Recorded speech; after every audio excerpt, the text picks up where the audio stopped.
Our job here is to evaluate each one of these functions, and in number 1 we're given f of 2, so the input is 2, right? The input is what's inside the parentheses, and the function rule that we're going to use is f.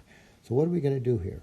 We're going to come back up to the f rule. Here's the f rule right here, and it says take whatever is inside and do all this to it. So you can see what we're going to do is we're going to double whatever comes inside, we're going to double and then subtract 5. Now what we're going to do is replace this x here with what we're replacing here, right? So f of 2, replace the x with the 2, or just put the 2 in here, and we are going to get 2 times 2 minus 5, about 4 minus 5, which is negative 1. So what does this mean? It's nice to be able to compute it, but it's even better if you know what it means. So first of all, two things. Here's how to read this. We say f of 2 is negative 1.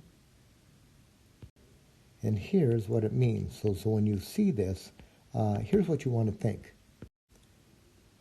This represents an entire output, right? It says when the input is 2, the output is negative 1. So when you see this, you want to think this. When the input is whatever number's inside, so in our case, when the input is 2, the output, let's write it, so the output is negative 1. So you put in a 2, you get out a negative 1. So if we were doing a mapping, it would be something like this. You put in a 2, and this function here maps it over to negative 1. In number 3, we want to compute f of negative 3. Now that's how I read it, right? How do you read this? F of negative 3. And so I'm going to put in, our input is negative 3, and I'm going to apply the f rule to it. Now locate the f rule. It's right here. Here's what the f rule says to do. Take whatever inside. This x is just a placeholder for what we're going to put in. So you take what's inside and you do all this to it. So you multiply it by 2, subtract 5. So let's do that. So essentially what we're going to do here is we're going to take this negative 3 back up here. We're going to put it here and here, right? So there's the f of negative 3 that we already have. Just put the negative 3 here. So we'll have 2 times negative 3 minus 5. We'll get negative 6 minus 5. How about negative 11? So f of negative 3 is negative 11.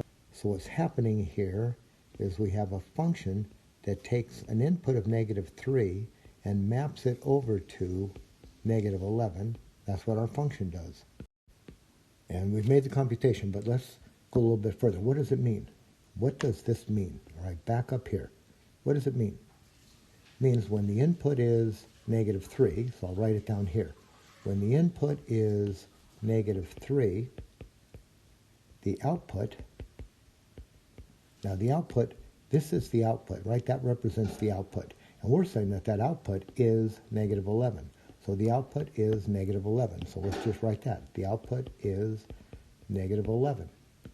And now in 5, what we want to do is see what output we get when we put negative 1 into G. So we're going to input negative 1. We're going to use the G rule to process it. So here's the G rule right here. Whatever comes in, we do all this to it. So what we're putting in is negative 1. So let's do all this to the negative 1. So replace all the x's with negative 1. It will look like this, right? We'll get negative 1 squared plus 3 times negative 1 plus 4. This will give us 1 minus 3 plus 4.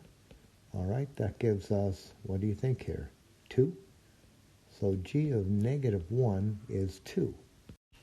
So if we think about mapping here, what's happening is that we put in a negative 1, and this G rule maps it over to a 2. So a negative 1, you put it in, and G processes that negative 1 into a 2. So let's interpret. It is, of course, good to be able to compute, but it's even better, I think, to know what it means. So it means when the input is negative 1, right, it's just like a template. You just fill in some fields.